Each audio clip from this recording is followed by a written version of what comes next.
Sorotan Dunia Islam.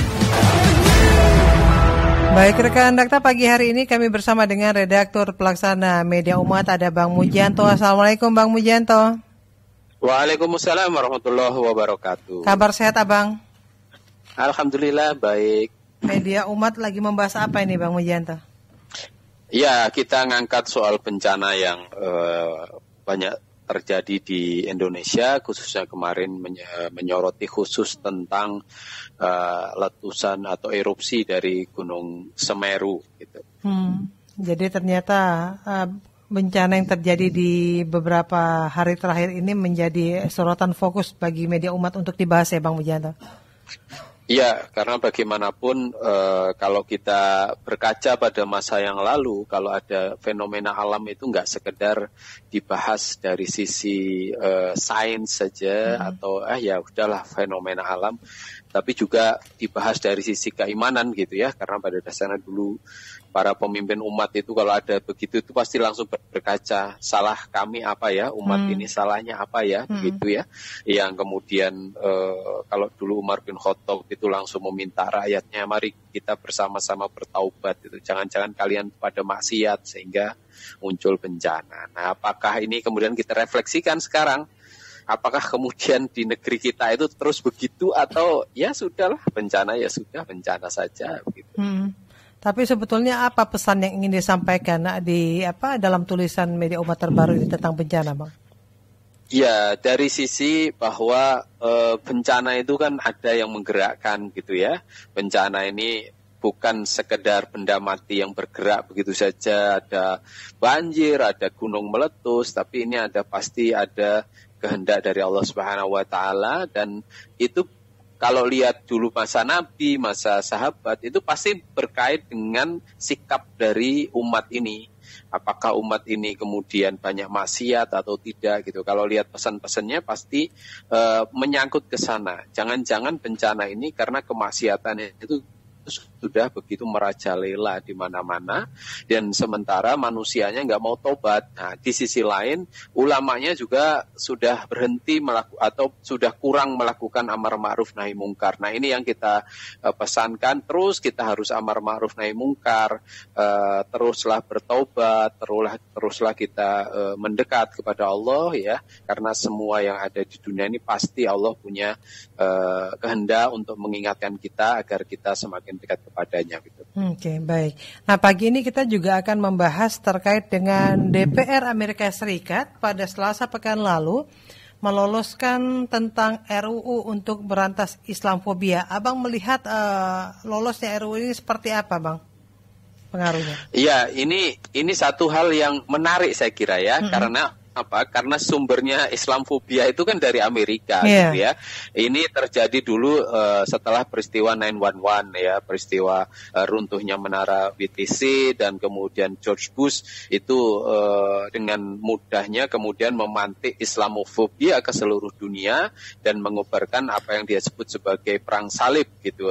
Ini adalah sebuah kenyataan bahwa dari sanalah dulu Islamofobia itu dipergencar gitu ya. Dulu ada, tapi setelah 9/11 itu dipergencar lagi, bahkan seruan takbir itu pun pernah disebut sebagai kata-kata setan gitu kan. Nah, ini lahir dari sikap yang tersistematis gitu dari sebuah negara adidaya sampai kemudian gara-gara Islamofobia Irak digempur, kemudian juga Afghanistan diserang dan seterusnya.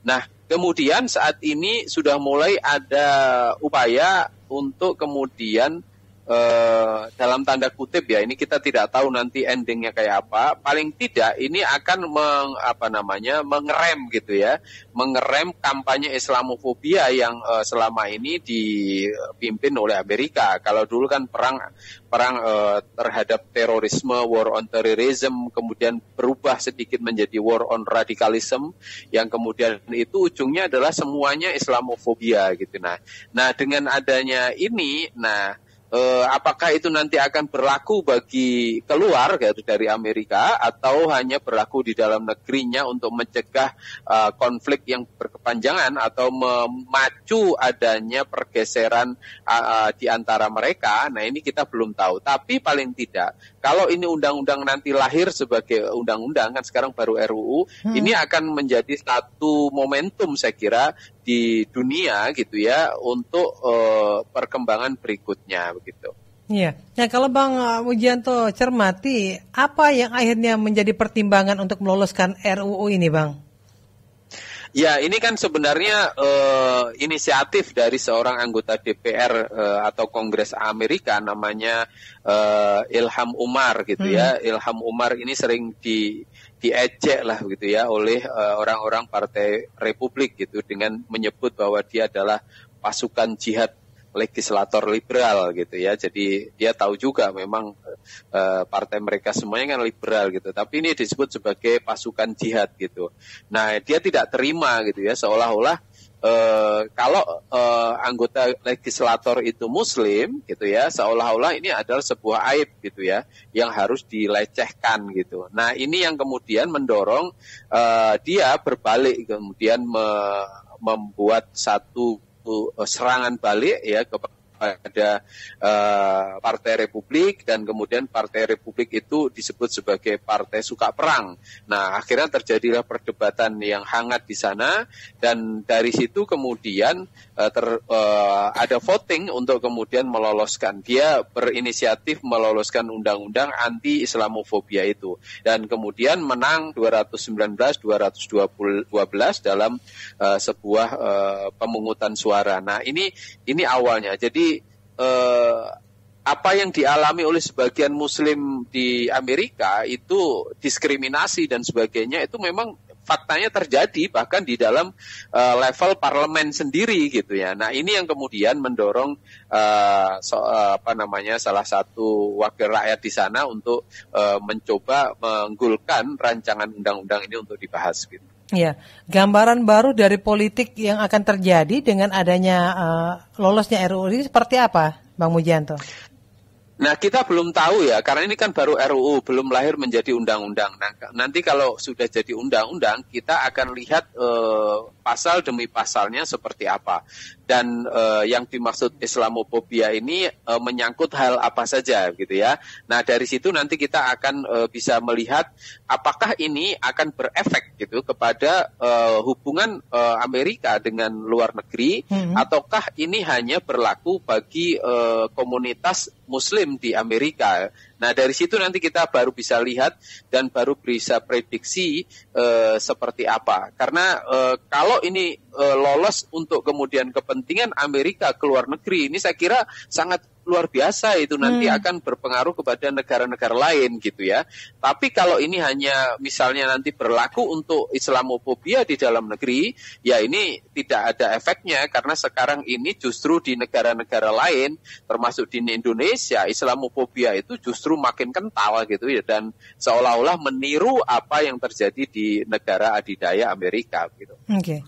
Kalau untuk Indonesia berpengaruh tidak ini sebetulnya, Bang, RUU yang akhirnya diloloskan oleh DPR?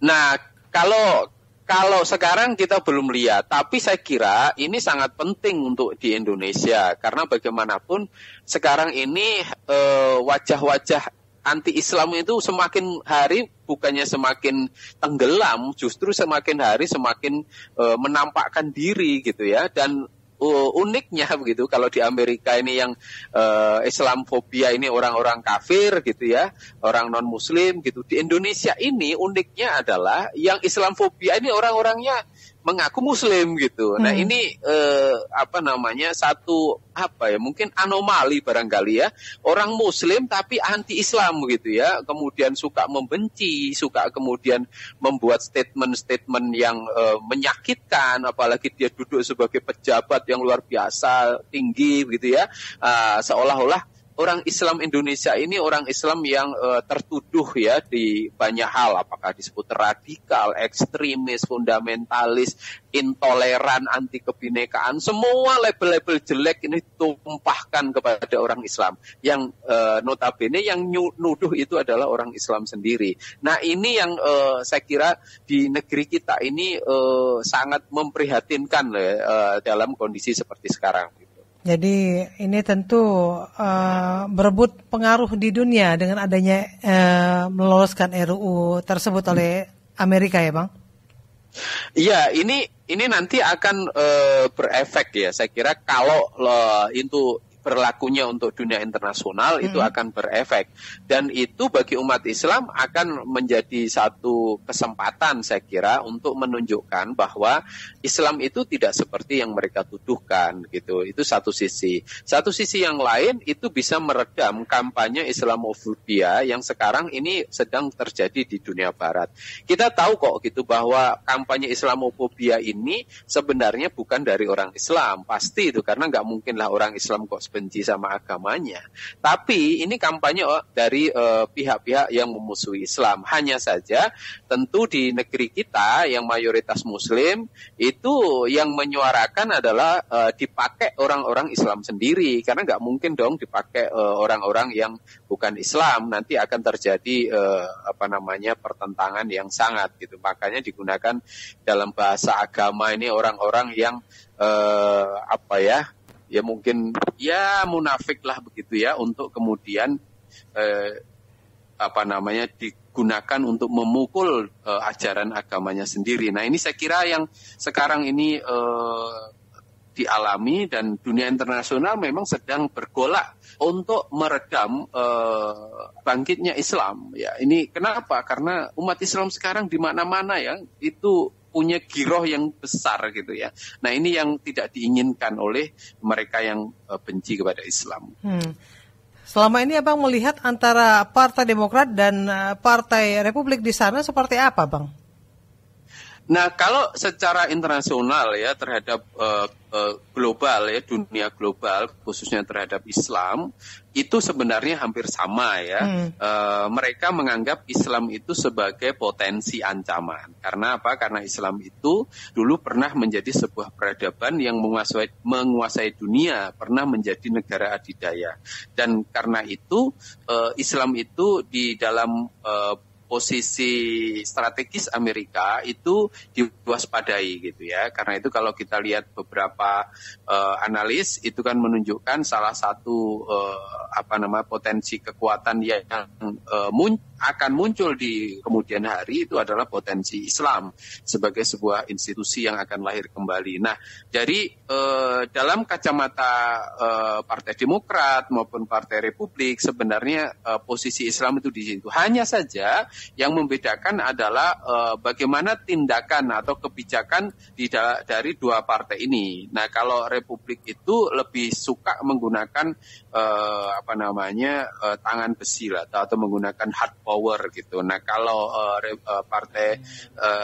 kalau Republik itu menggunakan hard power dengan pendekatan kekerasan, pendekatan pemaksaan, dan seterusnya. Sementara kalau kita lihat Partai Demokrat itu menggunakan pendekatan ala soft power, ya, diplomasi, hak asasi manusia, diberikan tarik ulur utang, sanksi ekonomi dan sebagainya, yang sebenarnya semuanya sama gitu. Nah itu dalam kalau bahasa kita ini khitohnya Amerika terhadap Islam itu sebenarnya seperti itu. Hanya saja kalau kita salah di dalam melihat itu seolah-olah kok lebih baik ini Partai Demokrat dibandingkan Partai Republik gitu. Tapi sebenarnya dari sisi Amerika secara global itu posisinya sama seperti itu.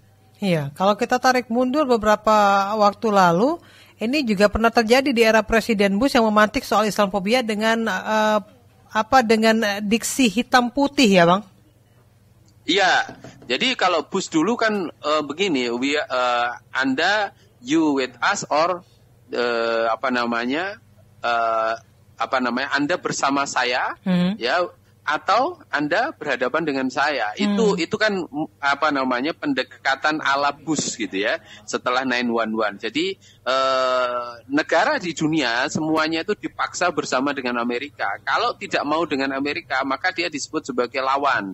Dan itulah yang terjadi di Afghanistan, kemudian Irak dan sebagainya, yang kemudian diserang tanpa ada alasan apa-apa sebenarnya oleh Amerika.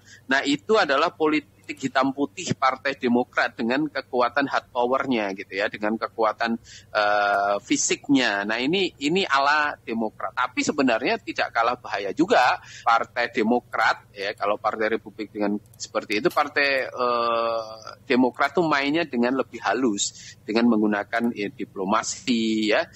Dia menanamkan boneka-boneka di negeri yang tidak mau nurut sama dia mainkan konflik di negara tersebut dan sebagainya. Yang ini dampaknya sama saja dari kekuatan dua partai ini gitu. Baik, Bang Mujianto, terima kasih waktunya sudah berbincang bersama Dakta. Ya. Assalamualaikum warahmatullahi wabarakatuh. Waalaikumsalam warahmatullahi wabarakatuh. Sorotan Dunia Islam. Redaktur Pelaksana Media Umat Mujianto.